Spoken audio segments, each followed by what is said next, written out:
Bonjour les danseuses astucieuses, aujourd'hui je vais vous montrer comment je fais ma coloration au henné. Alors, premièrement, je prends une casserole et de l'eau minérale. Voilà. Donc je verse de l'eau dans la casserole et je fais chauffer, mais il ne faut pas que ça boue. Donc dès que ça commence à frémir, vous éteignez l'eau.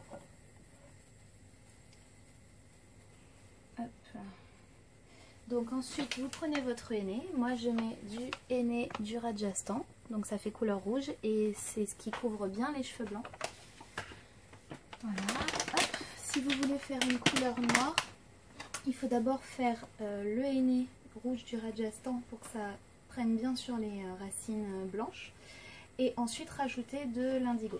Donc là moi je vais mettre une quantité de poudre qui permet de faire juste les racines parce que j'ai pas le temps de faire tous les cheveux. Je vous montrerai quand même sur une mèche complète comment je fais pour étaler, mais aujourd'hui je fais que les racines.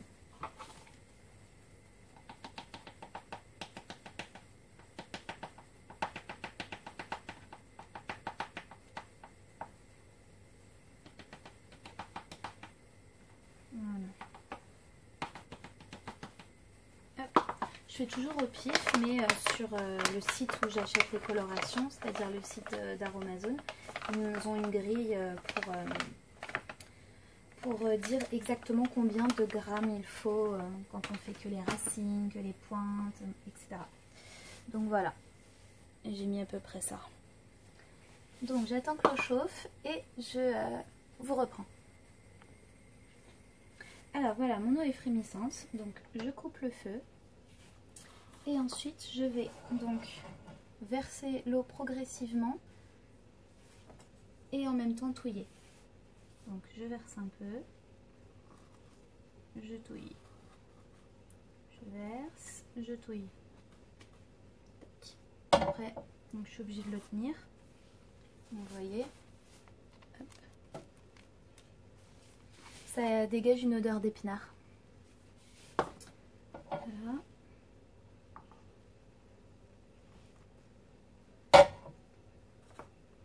Donc faites attention à ne pas vous en mettre sur les doigts hein, parce que mine de rien ça colore.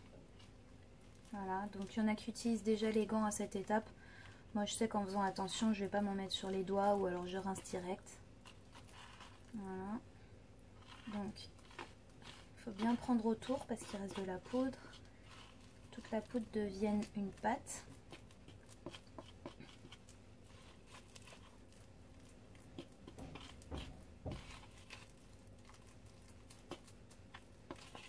Voilà. Donc vous voyez, ça devient une espèce de pâte, pas trop liquide. Je le fais pas trop liquide pour pas que ça coule quand j'en mets sur la tête. Voilà. Donc ensuite, étape importante, il faut mettre quelque chose pour couvrir et garder au chaud.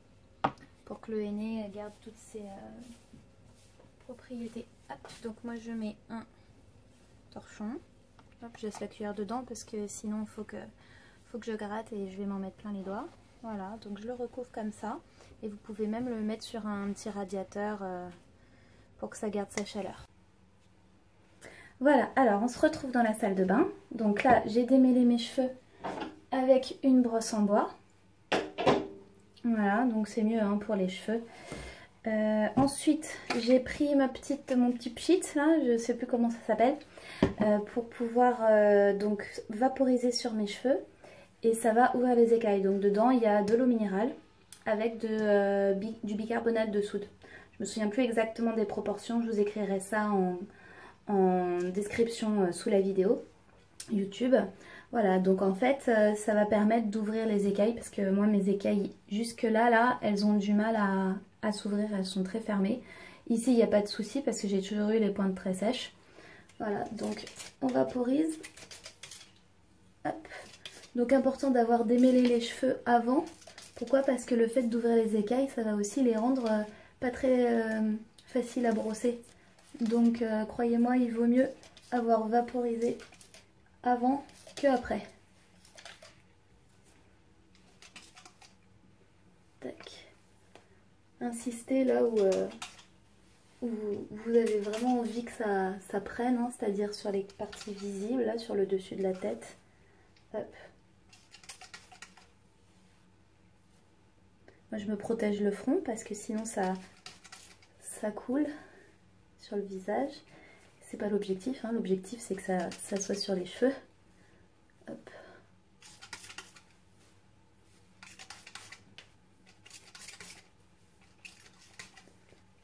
Sinon pour les filles qui ont les cheveux gras aussi, ce qui est bien c'est de vraiment appliquer le henné sur tous les cheveux, même le colorant, hein, parce que ça permet de les rééquilibrer en fait. Moi ça me les rend comme il faut.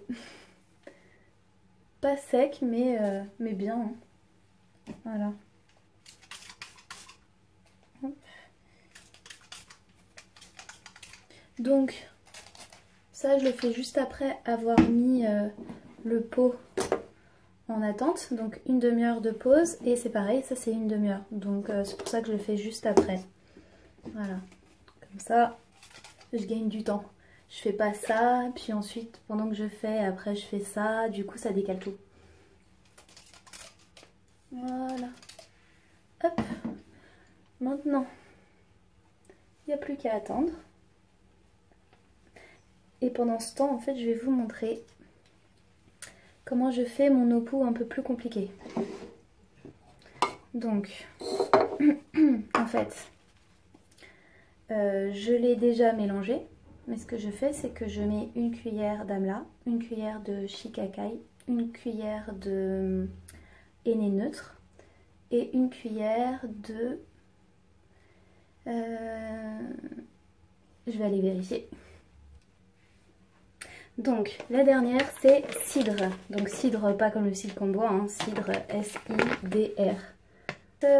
Moi donc j'avais pris ça sur une ancienne recette qui n'existe plus sur Amazon, maintenant ils l'ont modifiée. Et en fait j'avais commandé la petite cuillerette comme ça où il y avait plein de doses. Fallait prendre 2 doses de ci, 4 doses de ça, etc. Moi j'ai pris une grosse cuillère au final. Et puis j'ai tout mélangé dans un gros bol et après j'ai réparti dans des pots. Donc là je me suis fait 4 pots d'avance parce que normalement c'est un shampoing minute. Donc on prend les doses qu'il nous faut sur le moment. Et ensuite on mélange avec de l'eau et des huiles essentielles. Et moi en fait je préfère avoir la poudre d'avance puisque de toute façon c'est minute parce que c'est avec l'eau. Mais tant que c'est sec, c'est bon, ça périme pas, vous laissez à l'abri du soleil et de la chaleur et c'est bon. Alors, je prends mon petit bol. J'ouvre mon pot. Alors attention, hein, c'est super volatile, donc n'éternuez pas dessus. Et surtout ne respirez pas, parce que ça irrite les bronches, les voies respiratoires. Donc j'en mets un peu, hop. Normalement je prends une grosse cuillère, mais là elle est prise pour la colo. Voilà. Donc je secoue pour enlever les grumeaux. Là j'en mets un peu plus que d'habitude parce que je sais que je vais devoir nettoyer la coloration. Donc normalement on dit qu'il ne faut pas faire de shampoing après une coloration neutre. Mais moi je fais celui-là parce que la poudre de cidre ça permet de bien faire tenir la couleur. Surtout pour quand on fait une couleur foncée, noire ou indigo. Ça évite que ça dégorge. Voilà. Donc moi j'ai vu qu'après ça m'aidait à nettoyer mes cheveux, à les rendre vraiment sains. Et j'ai quasiment, même pour le rouge, aucun dégorgement. À part la poudre en excès. Hop là. Donc vous voyez ça me fait tousser. Alors. Ensuite. On met de l'eau. Et on touille.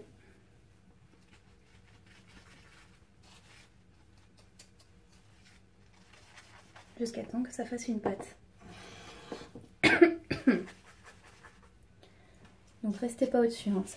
Vraiment ça irrite le nez, ça irrite la gorge.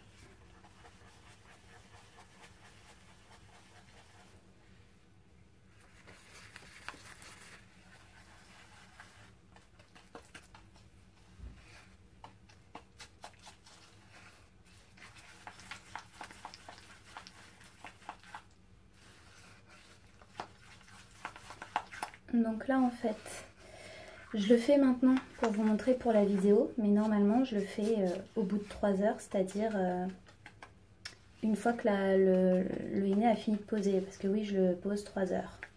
Voilà. Mais bon, là comme je vais rajouter des huiles essentielles, ça va normalement 3 heures, ça devrait pas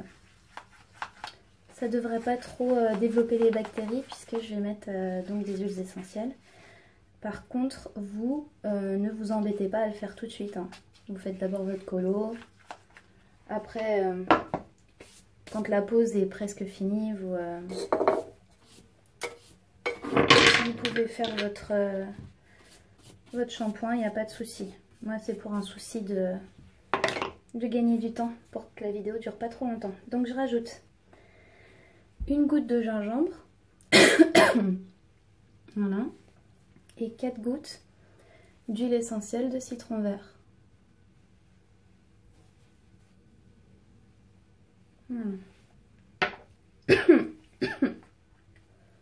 Donc, ne doublez pas les doses, hein. D'accord? Le gingembre, c'est pour activer la circulation. Voilà. Donc là, il y a 2 gouttes qui sont tombées. Ça m'arrive de temps en temps, mais normalement, c'est une goutte. Je ne vais pas refaire le shampoing pour ça. Hop. Mais faites un test sur la peau 48 heures avant, dans le pli du coude, pour voir si vous n'êtes pas allergique par contre. C'est très important. De même que c'est conseillé aussi pour les aînés. Moi je ne l'ai pas fait parce que je suis une flemmarde. Mais si vous êtes quelqu'un a tendance à avoir des allergies, faites-le, c'est très important.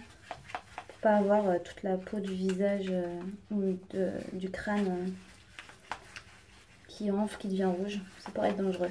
Voilà. Donc, mon shampoing est prêt. Je vais mettre ça par-dessus. Ça, c'est ce que je mets sur la tête normalement.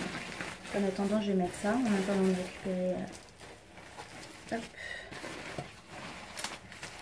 De récupérer ma petite serviette. Voilà.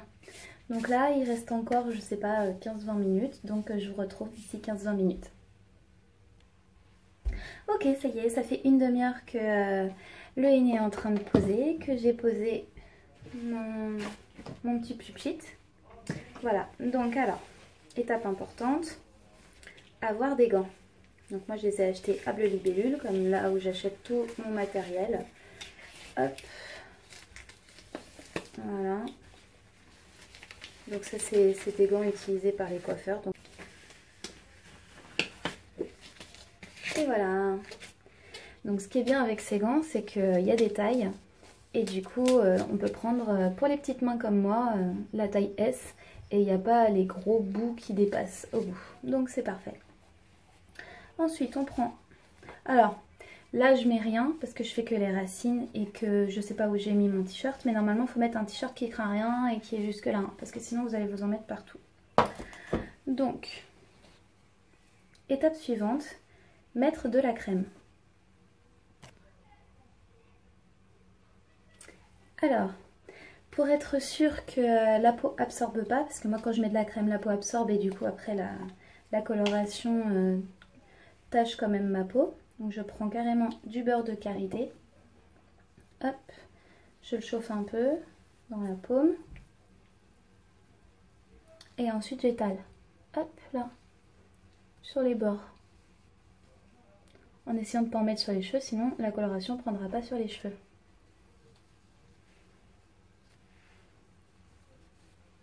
Donc, et ainsi de suite sur tout le tour. Voilà, donc j'ai mis de la crème partout, même sur les oreilles, parce que forcément les cheveux tombent dessus, donc ça tâche. Ensuite, je vais protéger mes lunettes. Donc là, c'est bien pour l'étape débugleuse. Donc, si vous avez envie, vous pouvez mettre aussi une paire de lentilles, c'est encore mieux. Donc ça, c'est pareil, je l'ai acheté chez Bleu Libellule, c'est pour protéger les lunettes. Pareil, c'est matériel professionnel. Hop, donc on l'ouvre comme ça. Et dedans, il y a pour toutes les formes. Donc dans celui-là, il n'y a pas la forme de mes lunettes. J'ai déjà utilisé. Voilà. Dans celui-là, il y a la forme, hop, comme ça, incurvée.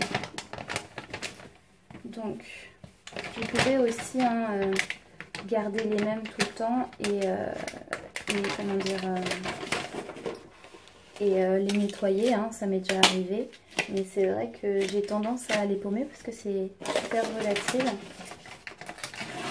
Voilà, donc on en prend deux. Hop, je referme le paquet. Ok, donc, hop, ici. Donc avant d'avoir acheté ça, je prenais du papier d'alu ou du papier sulfurisé. Pas sulfurisé, qu'est-ce que je raconte? Du papier, le film transparent plastique là. Et je recouvrais tout ça parce que normalement il ne faut pas mettre trop d'alu sur avec le henné et tout ça. Voilà.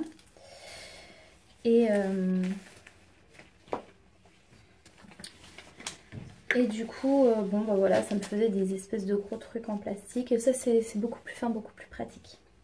Alors on passe aux choses qui fâchent. Donc là, j'ai mon henné. Hop. Je le retouille un peu. En tout cas, moi, c'est ce que je fais. Ensuite, hop, petit pinceau. Toujours acheté chez Polybellule. Donc là, ce que je vais faire, je détache ça. Et moi, j'aime bien commencer par derrière. Donc, ici, je vais déjà séparer comme ça. Clac, vers le haut. Comme ça, toute la partie que je ne vois pas, je la fais en premier. Voilà.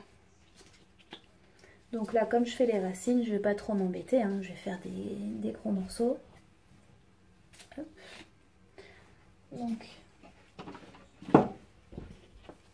voilà. Alors, je commence du bas et je vais vers le haut. Donc là, je suis en train de me rendre compte que j'ai peut-être pas mis assez de... J'ai peut-être pas fait assez liquide là, c'est super pâteux. Première fois que je fais aussi pâteux, mais bon. Je vais pas rajouter de l'eau froide parce que j'ai peur que ça coupe les propriétés. Donc, je soulève les cheveux, hop. Et j'en mets un peu partout. Donc là, j'ai senti un bout qui tombait sur moi, hop. D'où l'utilité du t-shirt. Voilà. Et donc, on fait comme ça. Réparerai. Si vous voulez, comme vous avez des gants, vous pouvez aussi faire à la main. Moi, j'ai eu ma période où je faisais tout à la main. Quand ça me stresse, je fais tout à la main. Voilà. Hop. En plus, avec les doigts, à travers le plastique, on sent bien en fait. D'ailleurs là, comme c'est un peu pâteux, je vais le faire comme ça. Voilà. On sent mieux là où il y a les cheveux, etc. Voilà. Hop. Donc, hop, je refais une raie.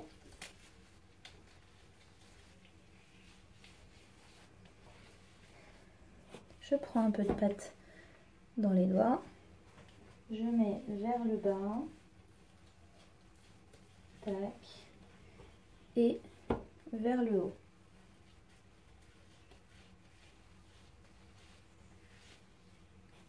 Tac.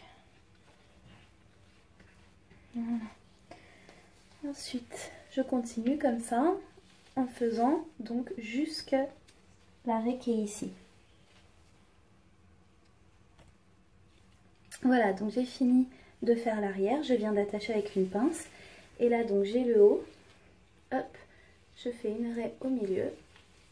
Et je laisse tomber de chaque côté. Alors là, c'est là qu'on ressemble à rien du tout. Donc, hop.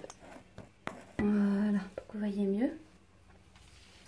Donc là, je sais pas si vous voyez ici, là, de là à là, c'est blanc. Enfin, c'est gris.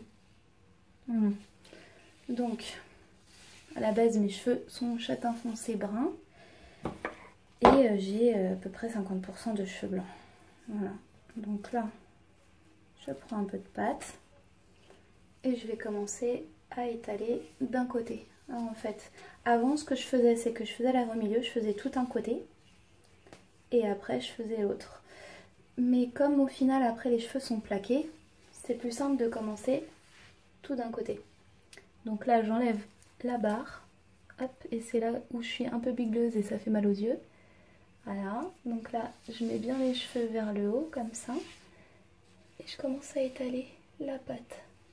Donc ce qui est bien quand même, c'est que comme elle n'est pas trop liquide, et ben elle va pas couler, elle va pas partir dans tous les sens. Voilà. Et ensuite, petit trait, hop. Je fais des raies plus fines hein, pour le devant puisque ça se voit bien à cet endroit-là. Donc là, maintenant que j'ai étalé, je vais pouvoir hop remettre la branche. Voilà. Et là, ça va mieux. Donc, hop, vers le bas, tac, tac, tac. Voilà. Ensuite, petite astuce, c'est de prendre la mèche avant d'étaler. Donc là, je sélectionne une mèche, une raie. Hop, il faut qu'elle soit le plus droite possible, hein, on va dire. Voilà. Ok. Donc, voilà. Je fais sur le dessus, tac, tac, tac, et sur le dessous, tac, tac, tac. Voilà, après j'envoie les cheveux en arrière. Donc tirez pas trop, hein. Vous pouvez même, une fois tiré, hop, ramener les cheveux un peu comme ça. Pourquoi? Parce qu'après vous allez garder ça pendant 3 heures. Donc si vous avez les cheveux qui tirent trop, vous allez avoir envie d'enlever ça avant ou vous allez vous payer une méga migraine. Ou même si vous devez dormir dessus, hein, ça m'est déjà arrivé de faire ça le soir et du coup de dormir toute la nuit avec, vous allez super mal dormir. Voilà, donc, mèche suivante, hop, donc un peu en dessous, tchouk tchouk tchouk, et un peu au-dessus. Donc, il faut bien que ça recouvre. Hop, n'oubliez pas des bouts parce que sinon bah, les cheveux prendront pas s'il n'y a pas de pâte dessus. D'accord? Donc voilà. Et ainsi de suite. Je vous reprends à la fin. Alors là j'ai un petit souci parce que en fait du coup d'avoir mis moins d'eau ça veut dire que j'ai utilisé plus de pâte et du coup il me reste encore ça et il me reste ça, c'est-à-dire rien en fait hein. Voilà, donc je vais racler le fond. Je vais déjà racler ce qu'il y a sur la cuillère, pas grand chose mais bon voilà. Donc je vais pas pouvoir vous montrer comment on fait sur une mèche complète. Enfin, je vais vous le montrer, mais sans pâte, du coup. Donc, je vais essayer de racler le plus que je peux. Et vous montrer, donc, par exemple, là, sur une mèche comme ça. Donc, j'aurais pris de la pâte. J'aurais fait la racine comme ça. Et ensuite, j'aurais étalé tout du long. Comme ça. Et après, il n'y a plus qu'à mettre, hop, avec le reste. Et donc, ici, comme vous avez déjà fait un chignon, là, les cheveux, vous les enroulez tout du long. Là, je les laisse tomber parce qu'il n'y a rien sur les pointes. Mais sinon, hop, ils sont enroulés comme ça tout du long. Et ça vous fait une sorte de petit chignon. Voilà.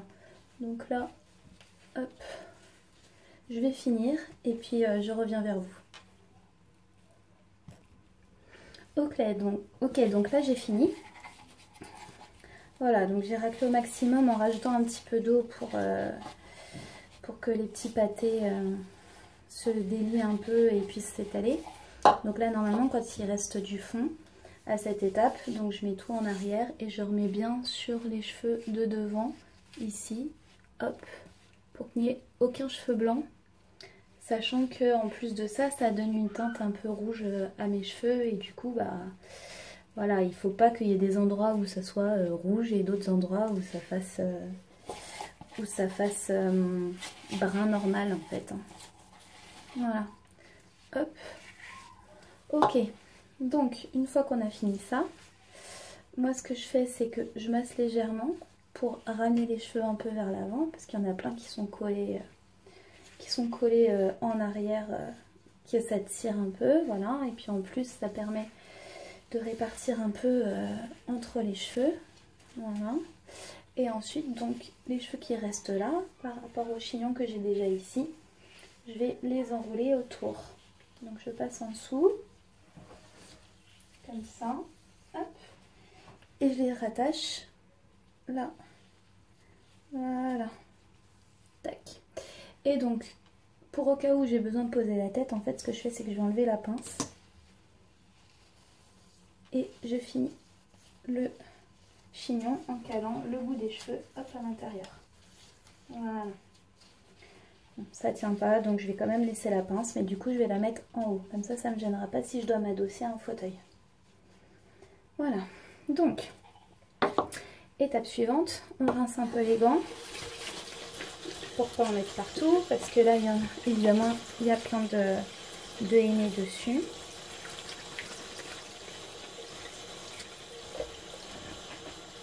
Voilà. Hop. On essuie vite fait avec une serviette qui craint pas, parce que forcément, ça tâche. Et donc, je vais récupérer, hop, mon sachet. Le shampoing, je le couvre avec ça. Hop. Donc, ça, c'est pareil, je l'ai acheté chez Bleu Libellule. C'est une sorte de bonnet en plastique. Donc, normalement, on le met en avant, comme ça. Moi, je le mets en arrière. Donc, la partie renforcée ici, je la mets derrière, comme ça. Hop. Ah oui, donc là, avant de faire ça, on nettoie ce qu'il y a autour. Donc là, en fait, ici, moi, j'ai juste débordé un tout petit peu là. Voilà. S'il y a d'autres trucs qui sont près de la racine des cheveux, hop, vous enlevez. Et le reste, vous pourrez l'enlever après. Hop. La partie haute, je la ramène devant. Je fais bien attention à ce qu'ici, ça recouvre jusqu'en bas. Voilà. Hop. Je ramène devant. Ensuite, la partie qui s'attache, hop, je la passe au-dessus, comme ça. Il est à l'envers. C'est pas grave, je retourne. Hop. Voilà. Et ça, je le ramène en arrière. Voilà. Hop. Là, je découvre les oreilles. Voilà. Pour pouvoir les nettoyer. Hop. Donc là, s'il y en a beaucoup, vous pouvez prendre un petit coton avec de l'eau florale. Moi, j'en ai qu'un tout petit peu là. Hop. Donc, comme j'ai un peu d'eau sur les gants, je nettoie vite fait. Sachant qu'il y a déjà du gras dessus sur les oreilles, puisqu'on a mis du beurre de karité. Voilà. Ça part tout seul. Et sinon, quand je mettais pas de beurre de karité, mais de la crème normale, bah, je prenais un coton avec de l'eau florale et je frottais. Voilà. Et là, au moins, c'est tout doux pour la peau. C'est des tout petits trucs tout secs qui sont tombés, vu que la pâte était très sèche. Voilà, mais c'est important de les enlever parce qu'après, sinon, vous avez du orange sur la tête. C'est pas top. Voilà. Hop, j'essuie les mains. Et donc pour finir, la petite serviette chaude, donc pas mouillée, hein. Je l'ai mis sur le radiateur. Donc, du coup, je vais enlever les gants. Hop, là ça va être pour boucler le reste. Hop. Donc prenez une serviette qui craint pas, hein, parce que c'est pareil, il va y avoir des taches forcément. Là, hop, et jusqu'en haut. Voilà. Voilà, ça y est, ça fait 3 heures que j'ai posé ma couleur. Donc, je vais pouvoir enlever la serviette. Et je vais pouvoir aller donc à la douche. Donc, j'attends d'être dans la douche pour enlever le tout. N'oubliez pas d'utiliser une serviette foncée pour que ça ne tâche pas quand vous vous essuyez les cheveux. Donc, pour le rinçage, vous mettez beaucoup d'eau. De l'eau pas forcément super chaude parce que sinon ça dégorge un peu plus. Et ensuite, donc moi ce que je vous conseille, c'est pour éviter que ça dégorge sur les prochains shampoings, c'est donc de faire le petit no-poo dont je vous ai donné la recette tout à l'heure. Ensuite, pendant 3 jours, pas de crème, pas d'après-shampoing, rien. Il faut laisser tel quel parce que pendant 3 jours, le henné prend toute sa couleur. Voilà, donc vous allez avoir des changements pendant 3 jours. Et après, vous pourrez vous relaver les cheveux, moi au no-poo comme d'habitude, ça permet de moins dégorger. Voilà, donc je vous laisse, je vais me laver les cheveux et ensuite je vous montre le résultat. Ça y est, j'ai rincé mes cheveux et je les ai lavés. Donc, recommandation pour quand vous rincez la coloration. Donc gardez, alors je vous conseille vraiment d'aller tout entière dans la douche. Pourquoi? Parce qu'après les cheveux, donc ils vont rester tout droits. N'oubliez pas, le henné, ça rend les cheveux secs. Donc comme vous les avez brossés et que vous les avez, vous avez mis la coloration par mèche, normalement ils sont encore bien brossés. Donc laissez les cheveux pendre de chaque côté. Moi ce que je fais, c'est que je commence d'un côté, puis ensuite je rince de l'autre et après je les remets une part de chaque côté. Pourquoi? Parce qu'après ça va être super dur de les brosser si vous attendez de les sécher. Donc je vous conseille aussi de les brosser sous la douche. Voilà. Je vous conseille aussi, s'il y a des résidus dans la douche, de tout nettoyer avant que ça sèche. Parce qu'après ça va tacher, vous aurez des taches orange ou brunes au fond de la douche, ça sera pas top. Voilà. Alors ensuite, pour celles qui décident de faire le no-poo en plus, vous n'aurez pas de problème pour les coiffer après. Ça va les rendre moins secs et ça va les rendre tout doux et comment dire, et facile à démêler. Par contre, comme il y aura des huiles essentielles à l'intérieur, pensez à bien pencher la tête en arrière pour que ça ne coule pas dans les yeux. Pourquoi? Parce qu'en plus l'eau et l'huile de l'huile essentielle, ça ne fait pas bon ménage, d'accord? Donc voilà, c'est la meilleure recommandation que je peux vous donner, c'est vraiment de pencher la tête en arrière. Donc quand vous appliquez le no-poo, vous mettez bien par raie comme ça, grossière, après vous massez et ensuite vous attendez 10 minutes, donc vous pouvez vous laver le corps, etc., le visage, tout ce que vous voulez, et après vous rincez abondamment. Il y a un tutoriel dans ma chaîne YouTube, petite astuce numéro 3, donc dans la playlist petites astuces, pour le no-poo au rassoul basique, voilà. Donc voilà, maintenant ils ont séché, enfin l'eau a été absorbée, donc on va pouvoir voir au niveau des racines, hein. Hop, vous voyez, il n'y a plus rien, il n'y a plus de racines blanches. Alors je vais essayer de me mettre à la lumière pour que vous voyez bien. Normalement je vais avoir des petits reflets rouges, je sais pas si vous voyez. Hop. Voilà, donc là ça donne un effet au burn aux cheveux, c'est super joli, les petits reflets rouges. Bon là on voit rien, mais en tout cas pour les brunes, ça fait que je reste brune, hein, vous voyez, hein, de toute façon tout le reste ici ça a été du henné du Rajasthan puisque j'ai tout coupé. Les anciennes colorations, ça y est, tout est parti. Donc vous pouvez bien voir, hein, que je reste brune malgré mes 50% de cheveux blancs, même avec le henné rouge. Donc pour celles qui veulent foncer les cheveux pour qu'ils soient noirs ou bruns, vous pouvez rajouter dans un deuxième temps. Donc il faut faire vraiment ça dans un premier temps, pas mélanger le henné rouge avec du henné noir. Vous faites le henné rouge, vous rincez, et après par-dessus vous faites le henné noir ou le henné indigo. Voilà, donc moi au début je voulais faire les cheveux noirs et quand j'ai vu le résultat avec l'henné du Rajasthan, j'ai jamais essayé avec le indigo au final. Voilà, donc j'espère que ce tutoriel vous aura plu et vous aura servi, surtout pour les filles qui font ça pour la première fois. Voilà, donc moi ça a été un plaisir de vous montrer ça. N'hésitez pas à liker la vidéo, à aller voir les autres vidéos, à aller mettre un petit j'aime, un pouce vers le haut, ou à mettre un j'aime sur ma page Facebook ou à mettre des commentaires sur mon blog. Voilà, je vous fais plein de gros bisous et je vous souhaite de bonnes fêtes de fin d'année.